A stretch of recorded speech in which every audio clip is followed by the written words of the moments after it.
ডাল এমন একটা জিনিস, সেটা আমাদের রোজকারই লাগে। সেই ডালটা একটুখানি রকমারি করে করলে মন্দ হয় না। চলুন তাহলে আজকে আপনাদের সাথে শেয়ার করছি একটা নতুন ধরনের একটা ডালের রেসিপি। এখানে 100 গ্রাম মুসুরির ডাল ভালো করে ধুয়ে হাফ এন আওয়ার মতো ভিজিয়ে রেখেছিলাম। ডাল কিন্তু আমি সবসময় একটুখানি ভিজিয়ে রাখি, তাহলে সেদ্ধ ভালো হয়। ডালটা দিয়ে দিচ্ছি। ডালটা যেহেতু আমি প্রেসার কুকারে সেদ্ধ করি না, সেই জন্য কিন্তু ডালটা একটুখানি ভিজিয়ে রাখলে পরে তাড়াতাড়ি কম সময়ে সেদ্ধটা হয়ে যায়। আর প্রেসার কুকারে সেদ্ধ করলে হয় কি, ডালটা যদি একটু বেশি সেদ্ধ হয়ে যায়, একটু বেশি সিটি পড়ে যায়, তাহলে একটু লোদলোদে হয়ে যায় এবং ডালের টেস্টটাই কিন্তু নষ্ট হয়ে যায়। ডালটা একটা ফুট এলো, ফেনাটাকে তুলে ফেলে দিচ্ছি। নুন দিয়ে দিলাম। গ্যাসের ফ্লেমটাকে মিডিয়ামে রাখলাম। ডালটা এবার সেদ্ধ হোক। মিনিট 5 মতো ডালটা ফুটলো।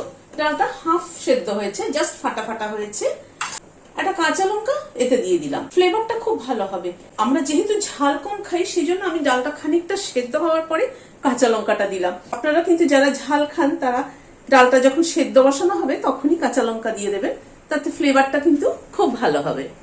ডালটা আরো মিনিট 5 মতো ফুটলো। ডালটা কিন্তু একদম সেদ্ধ হয়ে এসছে। ডালটাকে একটু ডালের কাঁটা দিয়ে ঘুটে নিচ্ছি।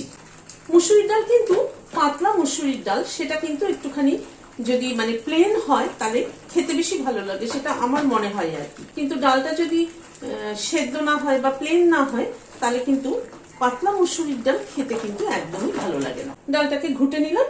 গ্যাসের ফ্লেমটাকে বন্ধ করে দিলাম। সরষের তেল দিচ্ছি। তেলটা গরম হওয়ার পরে একটা শুকনো লঙ্কা প্রথমে ফোড়নে দিলাম। একটা তেজপাতাকে অর্ধেক করে দিয়ে দিলাম। হাফ চামচ মেথি দিলাম।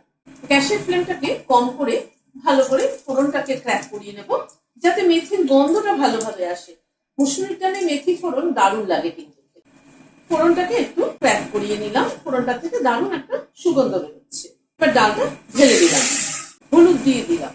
আরেকটা কাঁচা লঙ্কা মাথাটা চিড়ে দিয়ে দিলাম। গ্যাসের ফ্লেমটাকে বাড়িয়ে দিলাম। ডালটা এবার একটু ফুটে উঠুক। মিনিট 2 মতো ডালটা ফুটে উঠলো। সামান্য পরিমাণে একটু চিনি দিয়ে দিচ্ছি। কেউ যদি না চান দিতে, স্কিপ করবে। লাস্টে একটা গন্ধরাজ লেবুর জেস্ট দিচ্ছি। এই লেবুটা দেখুন কত বড়, আমাকে একজন দিয়েছে তার গাছে। দারুণ সুন্দর গন্ধ। মুসুরির ডালে এরকম গন্ধরাজ লেবুর জেস্ট লাস্টে অ্যাড করবে, দারুণ লাগে খেতে। একটু নাড়িয়ে দিলাম, দিয়ে গ্যাসের ফ্লেমটাকে বন্ধ করে দিচ্ছি। দিয়ে ঢেকে দিলাম স্ট্যান্ডিং টাইম 5 মিনিট। এই গন্ধরাজ লেবুর জেস্টটা যেটা দিলাম, সেই ফ্লেভারটা অ্যাড হওয়ার জন্য। রেসিপিটি যদি ভালো লেগে থাকে তাহলে একটা লাইক এবং সাবস্ক্রাইব করার অনুরোধ রইল। আজ তাহলে এখানে শেষ করছি। নমস্কার।